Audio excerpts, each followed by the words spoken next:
अब के तोरा चरही तगे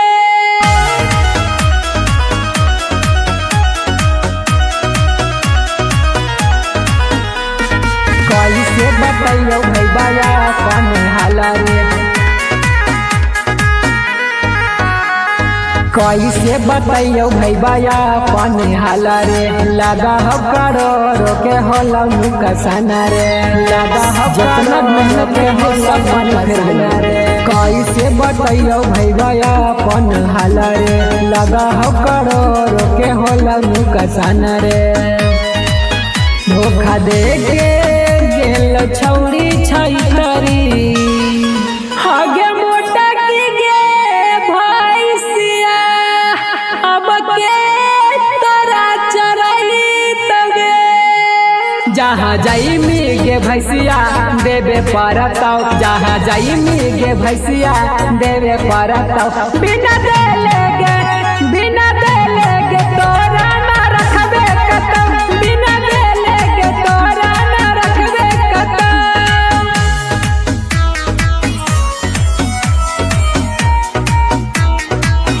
बिना देले गे तोरा ना रखबे कतौ।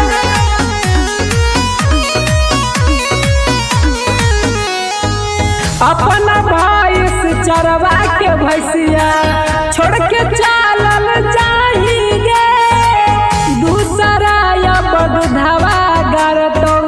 दूसरे तोरा रखतौगे दूसरे ये तोरा भैसिया गे तोरा जैसन केतना अइलौ केतना चाल गेलौगे।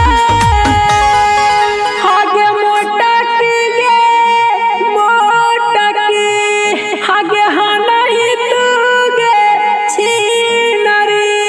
जहाँ जाई गे भैसिया देवे परतौ। जहाँ जाई गे भैसिया देवे परतौ। बिना देले गे तोरा ना रखबे कतौ। बिना देले गे तोरा ना रखबे कतौ।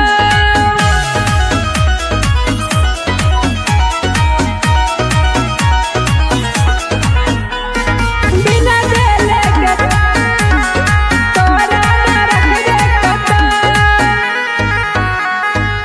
हमारा लागे तू गे भैसिया खा के मोटैनी गे गड़ खिल से खुट्टा उखड़ के छिनर तू भग गेनी गे छिनर गे पछतैनी गे।